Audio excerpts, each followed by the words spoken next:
Welcome back, everyone, to another reaction video. Well, we're going to take a look at a new channel today. I was actually looking through the analytics on my channel, which I do from time to time, and it showed me that a lot of my audience are watching this particular video called Every President's Most Shameful Scandal Explained in 22 Minutes. And it's by a channel called Crunchy History that has just over 1,000 subscribers. And from time to time, I love an opportunity to check out a small channel that's just getting started that could maybe use a little love from the algorithm. And so if we watch this and we like it, I would encourage all of you to go over there and subscribe, and let's boost those numbers and do so rapidly. Would love to see that happen with our massive audience that we have here Vlogging Through History. I'll put the link down in the description so that you can do that. And I want to thank Matthew from Deepdale Avenue in New York City. Thank you so much for signing up just a couple of weeks ago as a patron. I really appreciate it. Could not do this without your support. Let's dive into this one. So as we dive into this, just for me personally, as I'm thinking about presidential scandals, I think they kind of fall into two categories. There's one kind of presidential scandal where it's some kind of abuse of the office or something that they did while in office that actually impacts their ability to continue being president because they've done something with the office. Richard Nixon Watergate is a great example of that, where he's actually involved in covering something up that involved breaking into the Democratic headquarters and things like that. You have other things that are more personal scandals. You know, Bill Clinton, for example, with what he did with lying about his relationship with Monica Lewinsky under oath. You know, that's not, I mean, it's kind of tied to the presidency, but to me, that one's a little different. That's more of a personal scandal.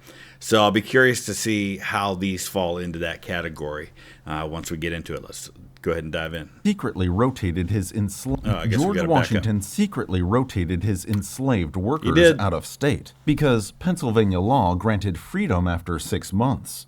On Washington's birthday in 1797, his enslaved chef Hercules escaped. Washington searched for him for years, but never found him. Some reports say he lived freely in New York, but his exact fate remains unknown. All right, so we'll pause after each one of these.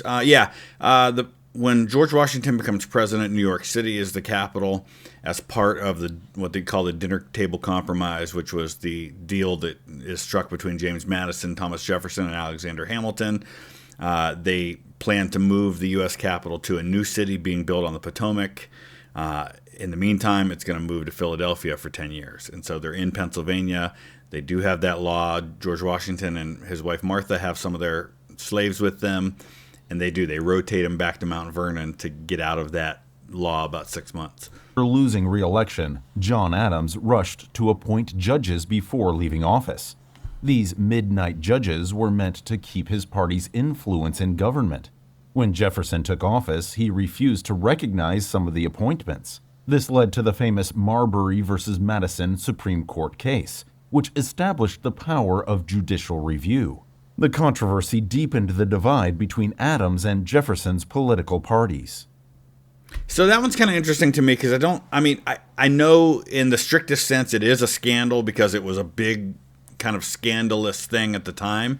But I mean, strictly speaking, it's really kind of within John Adams' power to be able to do that. So he didn't violate any laws, to my understanding. It was just more of it was seen as kind of underhanded the way he went about it. But there was a lot of bad blood between Adams and Jefferson at that point. Jefferson was his vice president. Marbury versus Madison has always struck me as such an interesting case because you basically have the Supreme Court saying of itself, yes, we have the power to review laws to decide whether or not they're constitutional and to review acts to see if they're constitutional. No one gave us that power. We're just declaring that we have it, and they've had it ever since.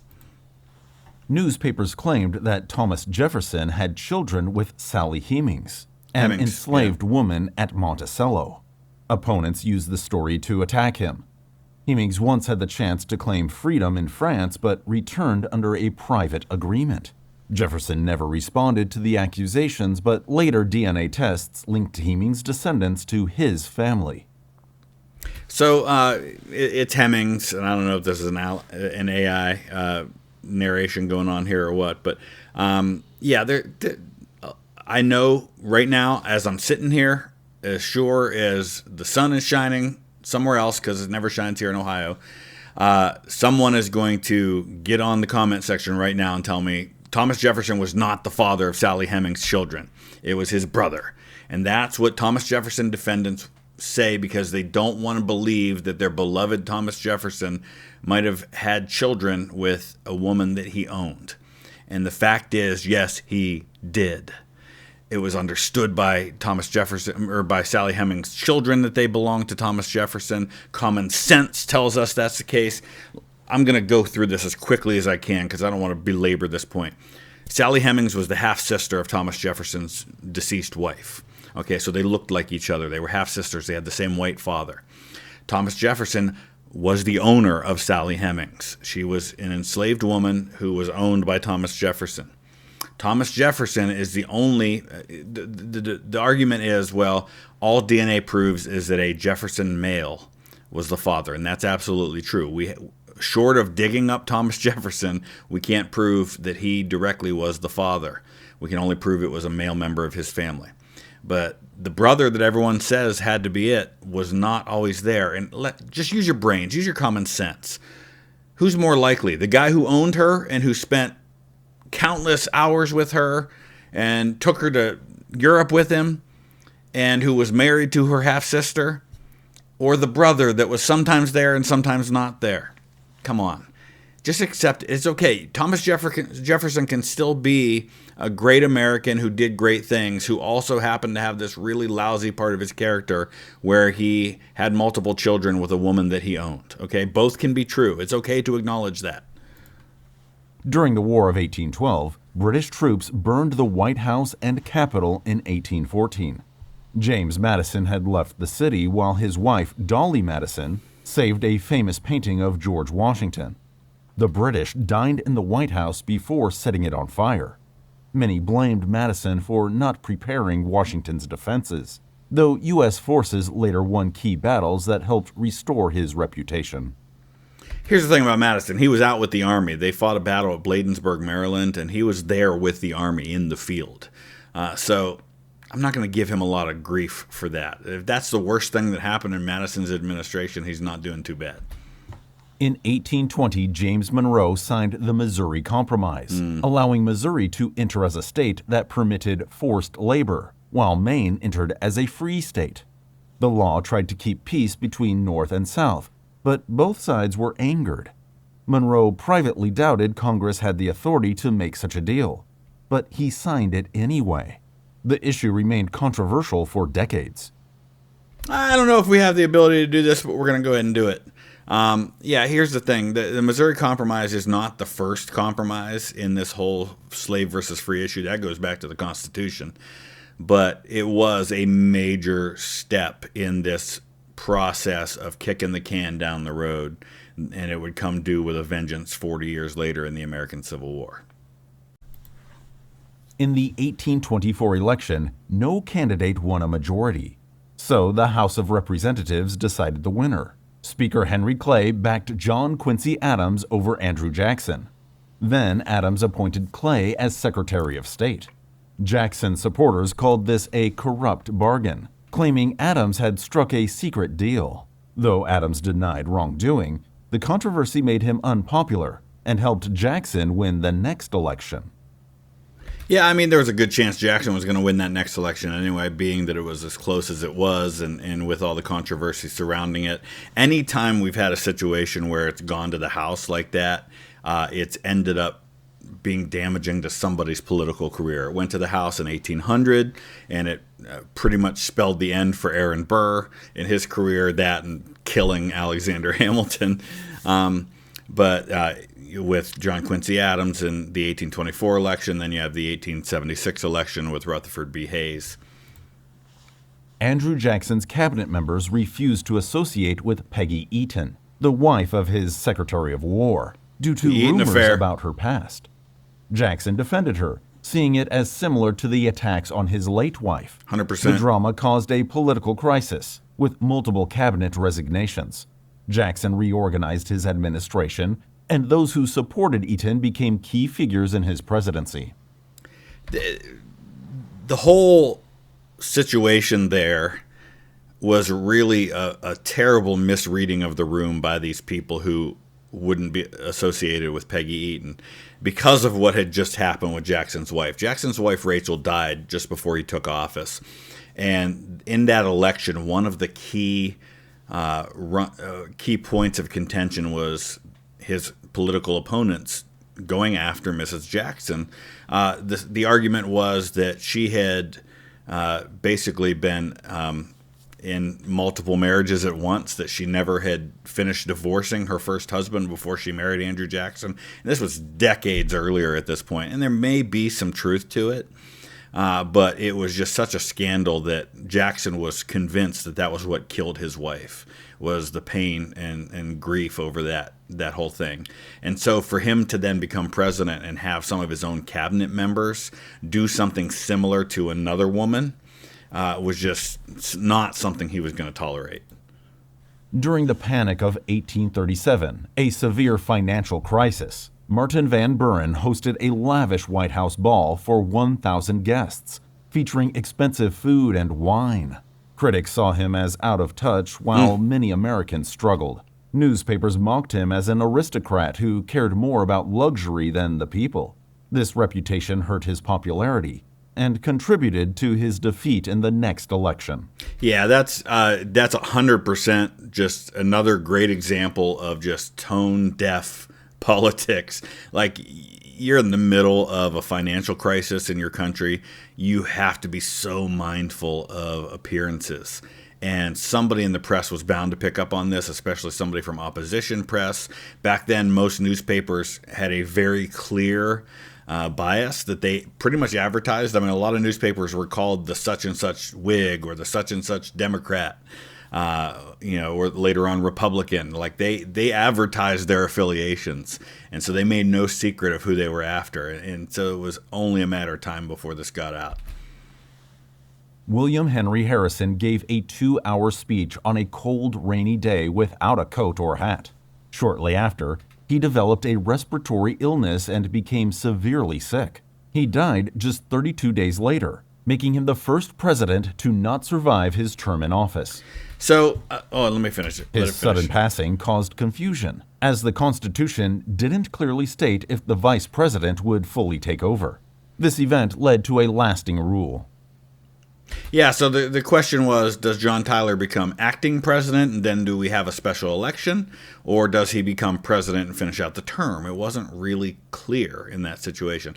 But to back up, not really much of a scandal, but of course he was only president for a month. But let's be clear, though. There's no real evidence that him giving his, what is still to this day the longest inaugural address in history, had any connection to him getting sick. He didn't get sick right away. It was a couple weeks later. It was almost certainly because of the contaminated water supply in Washington, D.C., and specifically at the White House. This is during a time period where you're going to have multiple presidents and multiple people in office that are going to die either in office or soon after, all from similar causes. You have William Henry Harrison. You're going to have Zachary Taylor. James Polk's going to die right after he leaves office. And he was already sick when he was finishing up his term. I think there's a lot more to that than there is to the fact that it was because of him giving a long speech in the cold. After Harrison's passing, John Tyler became president, but his party refused to accept him as their leader. When he vetoed a bill for a national bank, most of his cabinet resigned in protest. His party, the Whigs, even expelled him while he was still in office. Yeah. He later tried to annex Texas, but Congress rejected it. He left office as a president without a party. Only for the next president to come in and annex Texas. James K. Polk wanted to expand U.S. territory and send troops to a disputed border with Mexico in 1846. A skirmish broke out, and he claimed Mexico started the war, even though some in Congress believed he provoked it on purpose. The U.S. won the war, gaining present-day California and the Southwest, but critics accused Polk of misleading the public and starting a war for land. Yeah, I mean, it's pretty clear that Polk and his administration provoked that war. It's not unlike other instances in history that we've seen where you kind of put yourself into a situation where you can blame the enemy for starting it, and that's kind of what happened here. Look, Mexico started it. They didn't really. We provoked them into starting it, and really we sent troops into their territory. It's Grant, who was a captain, or I think a lieutenant in the war, called it the most unjust war in which a stronger nation ever, picked on a weaker one, basically. Zachary Taylor opposed expanding slavery and angered Southern politicians. In July 1850, after eating raw fruit and iced milk, he fell sick and passed away days later. Some suspected poisoning, but no proof existed. In 1991, his body was exhumed, and tests found no sign of foul play. His sudden passing led to Millard Fillmore taking office, who quickly supported pro-slavery policies Taylor had opposed. So, I can't really call it a scandal that you died from illness. I don't know. I feel like there's other things that we could probably focus on other than that, especially related to the slavery issue and Zachary Taylor's support of it. His one-time son-in-law was future Confederate President Jefferson Davis, and his son, Richard, became a lieutenant general in the Confederate Army. Millard Fillmore signed the Fugitive Slave Act, forcing northern states to return enslaved people who had escaped. Many Northerners refused to comply, sparking protests and violent confrontations. His decision split his party and made him unpopular with the North. He later ran for president again under a different party, but failed to gain support due to his ties to the law. Yeah, here's the thing with the Fugitive Slave Act. Horrible, horrible, disgusting law in hindsight, right? But completely constitutional. If you look at the Constitution, it pretty much, the Fugitive Slave Act was really only restating what the Constitution already said about enforcement of slavery in free states. So from that standpoint, it's not a big deal. But, at this point, we're into the 1850s. We are into the decade that's going to lead up to the Civil War. We're going to have a succession of presidents making really bad decisions that are just going to inflame things. And I don't think anybody did anything worse than what Franklin Pierce does with the Kansas-Nebraska Act, which has to be his. Franklin Pierce signed the Kansas-Nebraska Act, 1854, letting new territories vote on whether to allow slavery. This repealed the Missouri Compromise and led to violent clashes between pro- and anti-slavery groups in Bleeding, Kansas. Armed mobs burned towns and hundreds lost their lives. Pierce's support for pro-enslavement forces angered many in the North, damaging his reputation and his party. So at this point, the slavery issue has been one of the dominant political issues for the United States in its entire existence. And what is happening is that as people are kicking the can down the road and they're just doing compromises like the Missouri Compromise and things like that, they're basically just kind of burying just under the surface the tension. But the tension's building and building and building. It's like where you keep putting more and more air into a balloon. Eventually that balloon's going to burst. You just can't keep pouring air into it indefinitely. It can only hold so much.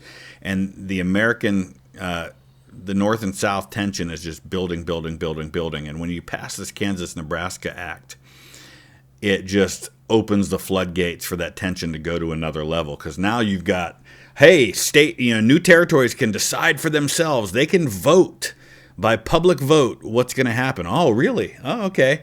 Well, I want to see the pro-slavery side gain a foothold in Congress and have a dominant say. So let's head to Kansas and make sure that our vote is heard so that we can make sure that Kansas becomes a slave state. Free state people do the same thing. They come in. It leads to tension, chaos, bloodshed. It's really the preview of the American Civil War. In 1857, the Supreme Court ruled in Dred Scott v. Sanford that black Americans could never be citizens and that Congress could not ban enslaving people in territories. James Buchanan privately pressured justices to rule this way before the decision was announced. When this became public, critics accused him of interfering with the court. The ruling worsened tensions between North and South, leading to war. It's fascinating to me because Buchanan's from Pennsylvania. Up until when Joe Biden became president, another JB, We had never had a president born in Pennsylvania before, and we haven't had one since, other than JB. He's a Northerner, and he did this, but I don't know that his influence would have changed the outcome, because it was a pretty one-sided decision anyway, as far as the numbers go. So even if he swung one or two justices toward the side that they ended up taking, it wouldn't have changed the outcome. But yeah, a lot of people consider this like the worst decision in Supreme Court history. During the Civil War, Abraham Lincoln suspended habeas corpus, allowing the military to arrest people without trial if they were suspected of disloyalty. Constitutional. Thousands, including newspaper editors and politicians, were jailed without charges.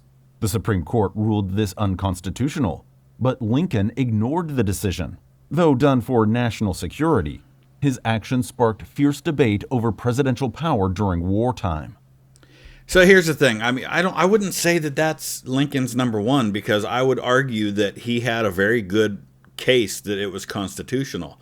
The Constitution says that habeas corpus cannot be suspended except in cases of national revolt. I forget the exact wording, but basically it's in cases of rebellion. And this was a rebellion. And what you had in this situation was you had a real threat that Congress, when the Civil War breaks out, Congress is not in session. They're not in. They don't live in Washington year round. Like, they're only in session for certain times of the year. So they're not in Washington. And you have trains getting attacked and troops getting attacked in places like Baltimore. And the rail lines that head into Washington have to go through Maryland. And so Lincoln has a real situation on his hands where Congress might not even be able to safely get to Washington, D.C. So he suspends habeas corpus. He goes after some people. Now, I will say that if you want to argue about any of this, specifically some of the people who he suspended habeas corpus for, like journalists, things like that, maybe you've got a good argument there to say, well, hey, that goes too far. But the Constitution doesn't say who can do this. It just says that it can be done during times of rebellion. It doesn't say the president has the authority. It doesn't say Congress has the authority. What the Supreme Court ruled was that the president does not have the authority. It doesn't say that in the Constitution. And had this come up 20 years later with a different Supreme Court, they may well have ruled differently. This is the same Supreme Court that ruled in Dred Scott, which everybody considers to be a terrible ruling. So arguing that the Supreme Court in this case was right and Lincoln was wrong, I don't know. That said, as soon as Congress got to Washington, they voted to suspend habeas corpus. And so if the argument is Congress has that authority and not the president, well, Congress voted to do it too. So whatever you think of the president doing, in the end, it was legal anyway. I think probably if you're going to look at a scandal for Lincoln, one thing I'd look at would be his wife and her financial indiscretion. She was spending money out the wazoo, government money, on gloves and hats and dresses and upgrading things in the White House. And then a lot of it got kind of hush-hushed by the Republicans in Congress with Lincoln's help and Lincoln's request. And I would say maybe that's one we could point at. Andrew Johnson clashed with Congress over Reconstruction policies after the Civil War. When he fired Secretary of War Edwin Stanton without Senate approval, Congress impeached him in 1868. He was the first U.S. president to be impeached. The Senate fell one vote short of removing him from office. Though he stayed in power, the trial weakened his presidency, and he was not reelected. Listen, I do not like Andrew Johnson. I think he is the worst president in American history. I think he did more damage than any other president has to the country with the policies at a really key moment in history in the aftermath of the American Civil War.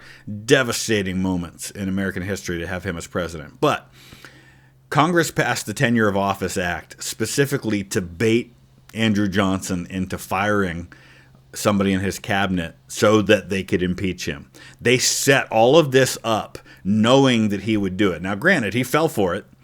But they egged him into this. And in the aftermath of all of this, it has been decided that, yes, the president can, in fact, demand the resignation of members of his cabinet. But at the time, it was all a big setup to try and deal with Andrew Johnson, who the radical Republicans did not want to be president, as he was really a war Democrat who had run on a Union ticket with Lincoln. In 1875, it was revealed that government officials had stolen millions of whiskey taxes. Some of Ulysses S. Grant's closest advisors were involved. Though Grant was not personally involved, he protected his personal secretary, who was accused of taking bribes.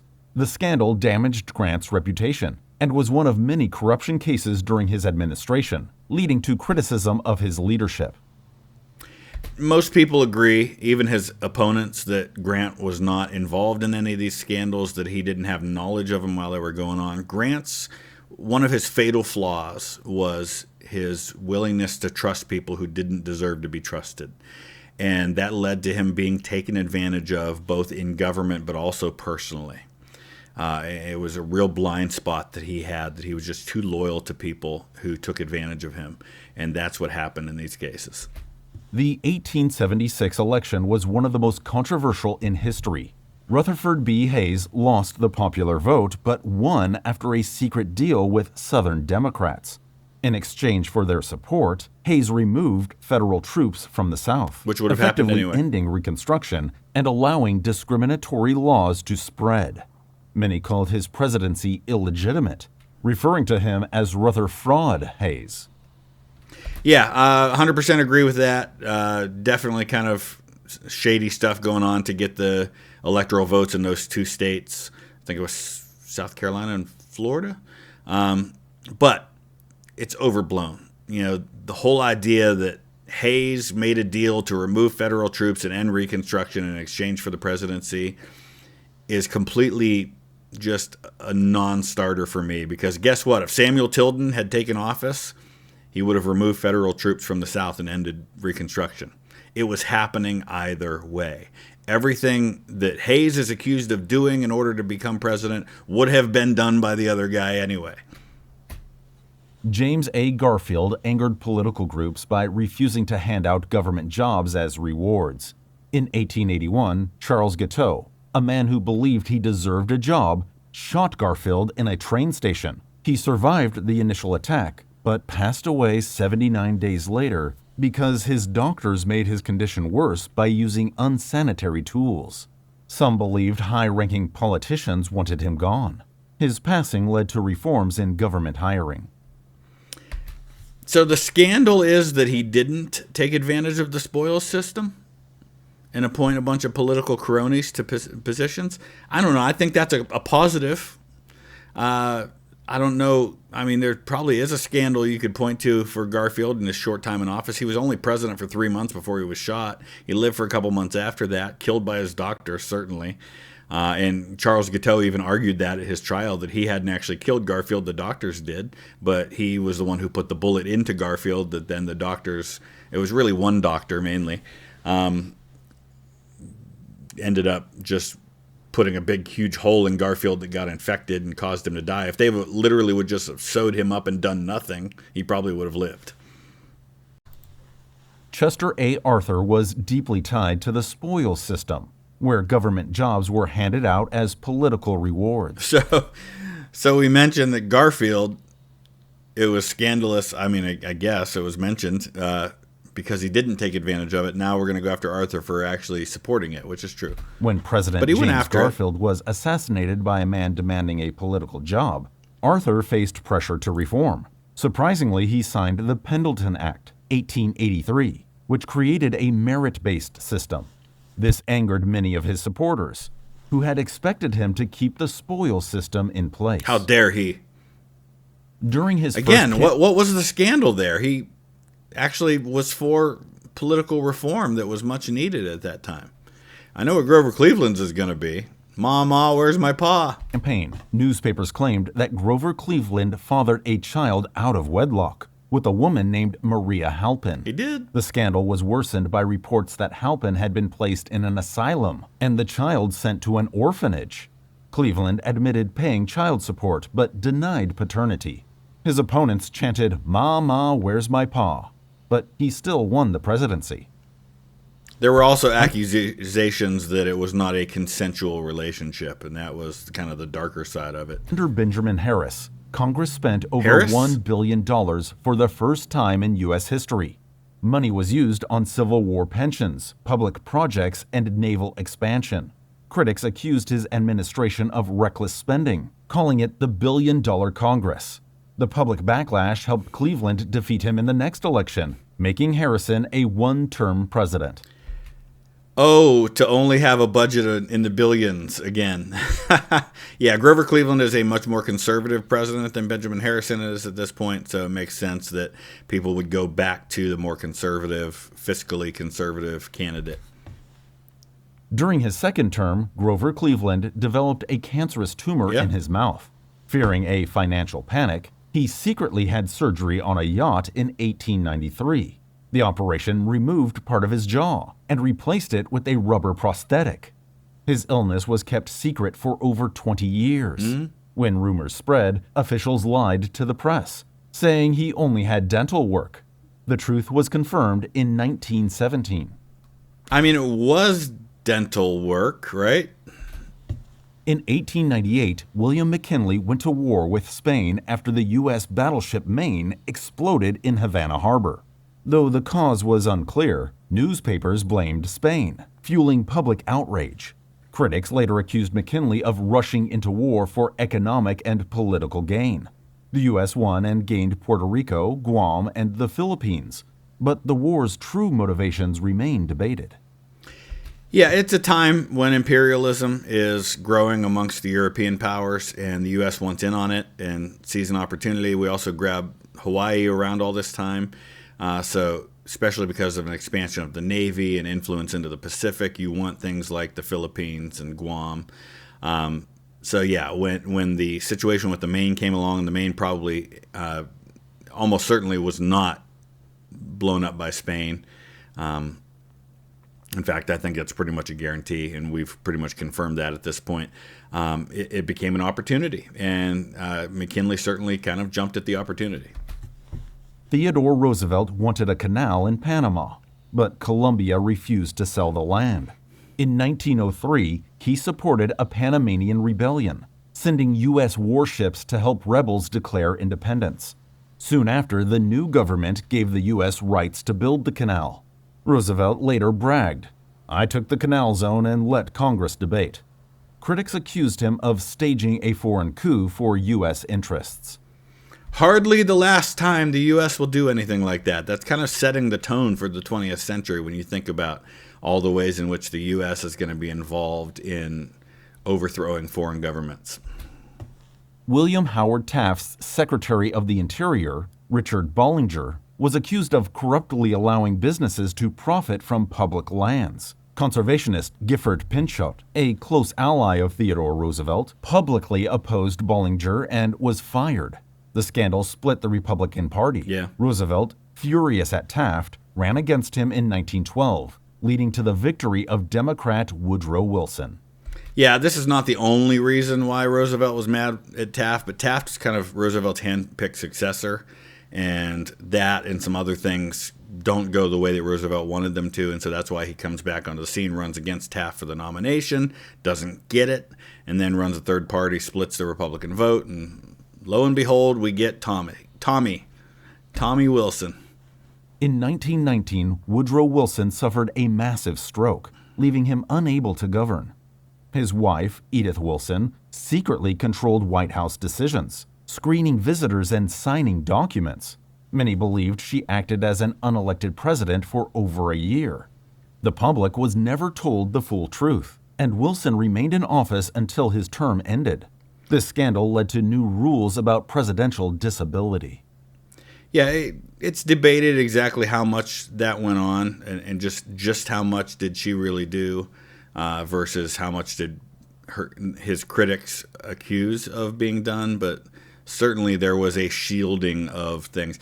Honestly, there are some parallels between what we saw, especially in the latter part of Joe Biden's administration, and what happened at the end of Woodrow Wilson's administration, with people kind of protecting a declining president from the public and kind of shielding just how bad things were. Warren G. Harding's Secretary of the Interior, Albert Fall, took bribes from oil companies in exchange for drilling rights on government land. This became known as the Teapot Dome scandal. one of the worst corruption cases in U.S. history. Fall was convicted and jailed, the first cabinet member to face prison. Harding passed away suddenly in 1923 before the full scandal was exposed. I've always wondered, in Harding's case, had he lived, how much of that political fallout would have come back on him. Because unlike Grant's administration, where it's pretty clear that Grant didn't have anything to do with it or any knowledge of it, Harding might be a different story. You also have Harding having had a child out of wedlock that we confirmed later on through DNA was, in fact, his child. Calvin Coolidge was known for avoiding the press and speaking very little, earning the nickname Silent Cal. Some accused him of hiding from major issues, such as rising stock market speculation and prohibition enforcement failures. His quiet leadership style led to rumors that he was uninterested in governing. Despite this, he remained popular and chose not to run for re-election in 1928. I think Calvin Coolidge is such a hands-off guy. He was of the opinion that the president was basically there as a caretaker to kind of not rock the boat and just kind of steer the ship of state, not really like use heavy influence to kind of really shape political pressure and things like that. And that would, in a time when presidents are very active and very involved, make people think, well, he's kind of not really doing anything. I understand that. In 1932, thousands of World War I veterans marched on Washington, demanding early pay of their war bonuses. Yeah, this was bad. Herbert Hoover ordered the U.S. Army to remove them. Troops, led by General Douglas MacArthur, used tear gas and burned their camps. Images of soldiers attacking veterans shocked the public. The crackdown destroyed Hoover's reputation, contributing to his landslide defeat to Franklin D. Roosevelt in 1932. Yeah, I think that the Depression might have had a little to do with that too. But yeah, the bonus army was bad. George Patton was also one of the soldiers under MacArthur who was involved in that. Franklin D. Roosevelt had polio, leaving him mostly unable to walk. His administration hid the severity of his condition by controlling photos and public appearances. The press agreed not to photograph him in a wheelchair, maintaining the illusion of strength. Most Americans never knew just how disabled he was until after his passing. Despite this, he remained the only U.S. president elected to 4 terms. Yeah, I mean, it's a time when you actually have the press of the day colluding with the government to keep something quiet rather than being the first one to try and break the story. Different time for sure. During the Korean War, General Douglas MacArthur wanted to expand the war into China, despite Harry S. Truman's objections. MacArthur publicly criticized Truman, violating military protocol.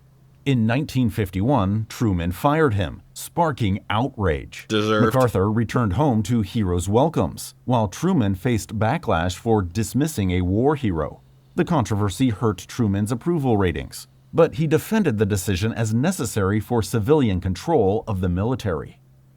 He was 100% right. MacArthur was completely out of line, deserved to be fired, and anyone who says otherwise, I think, just maybe doesn't understand the situation.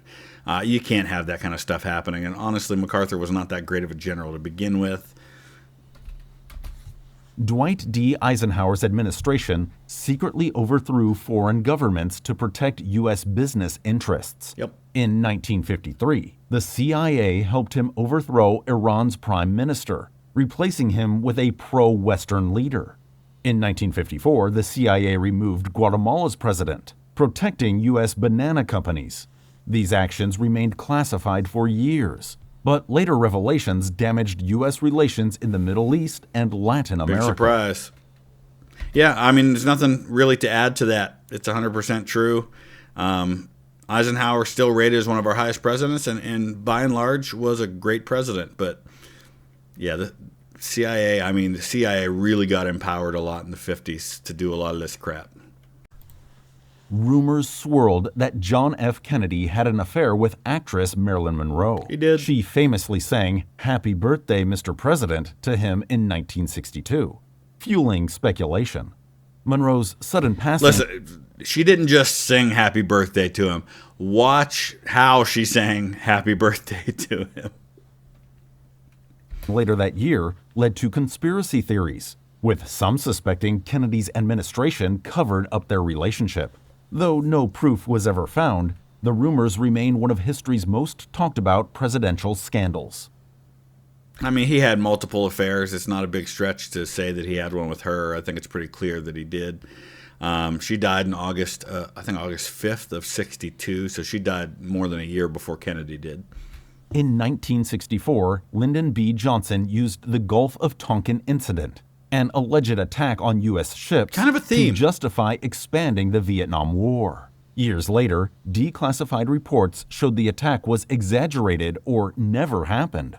Johnson misled the public into supporting the war, leading to massive protests. The scandal damaged trust in the government, fueling anti-war movements and eventually leading Johnson to decline re-election in 1968. Isn't it interesting how many times, especially in the last 120 years, that the U.S. has gotten into a war based on false pretenses? The USS Maine incident, the Gulf of Tonkin incident, WMDs in Iraq, how much of that was really true? Certainly at the very least it wasn't. There's some argument to be made that maybe there were some, and whatever, it was overblown.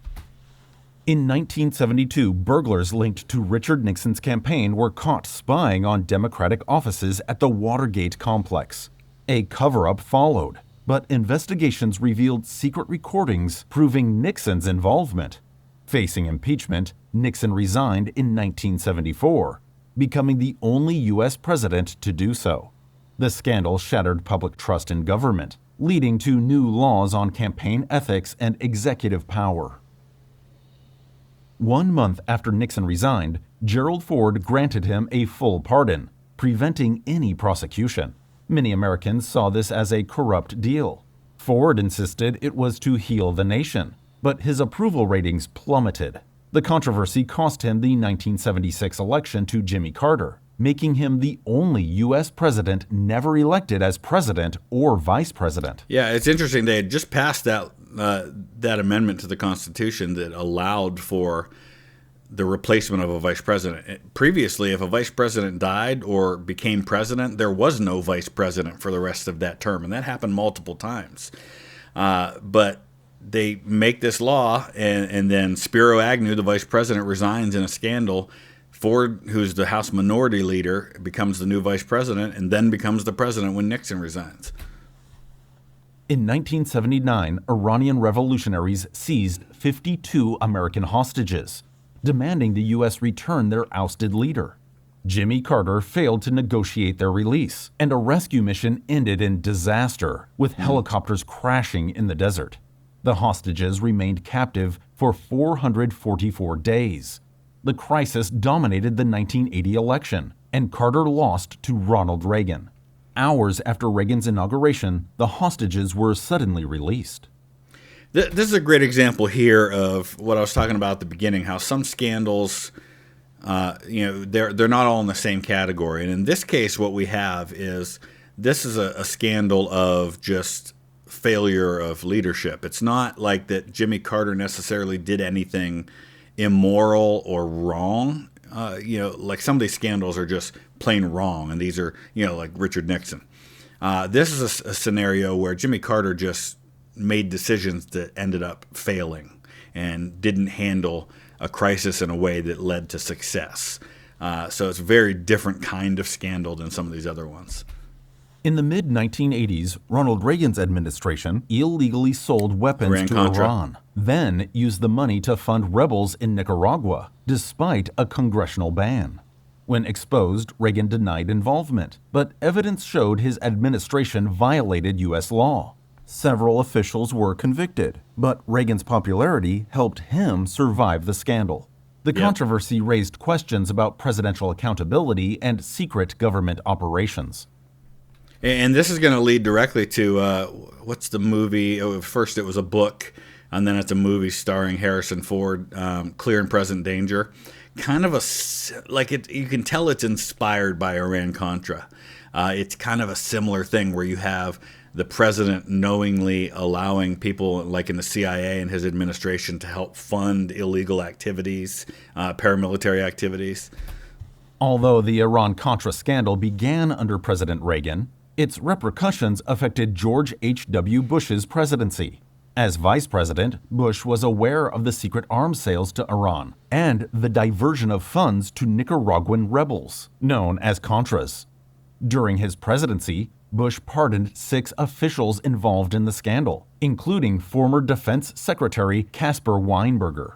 Critics argued these pardons were an attempt to prevent further investigation into the affair, casting a shadow over Bush's commitment to transparency. We see this in modern times with all the pardons that went on with Biden, and no doubt, or there have already been ones with Trump. This is nothing new. I mean, the scale of it maybe is bigger now than it was, but there's a long history of pardoning people to basically kind of end scandals. In 1998, President Bill Clinton faced allegations of an inappropriate relationship with White House intern Monica Lewinsky. Initially denying the affair, Clinton later admitted to it under oath. This led to his impeachment by the House of Representatives on charges of perjury and obstruction of justice.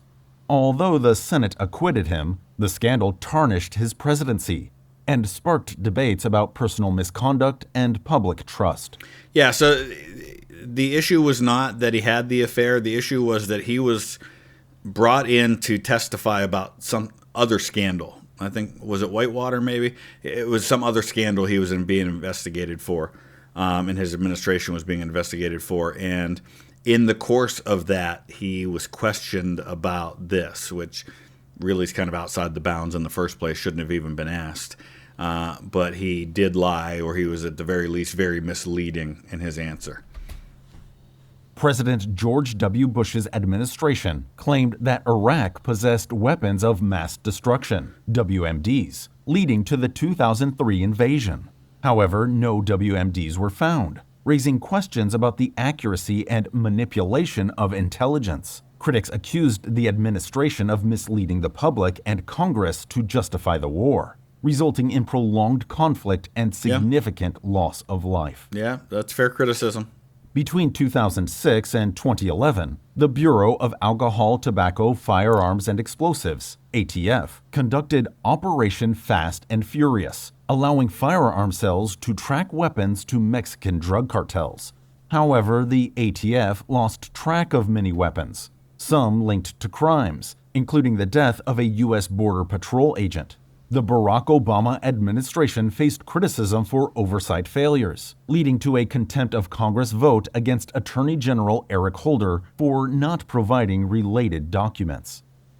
This is another example of one of those ones where it's not necessarily that Obama did anything like illegal or necessarily wrong. Maybe there was a law against doing what they did. I don't know, but it's more about it just failed miserably and it came back to bite them in a big way, and it cost the life of at least one Border Patrol agent.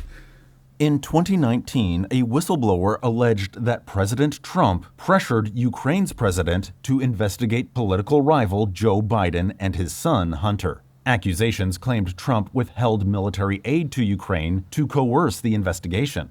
This led to his impeachment by the House on charges of abuse of power and obstruction of Congress.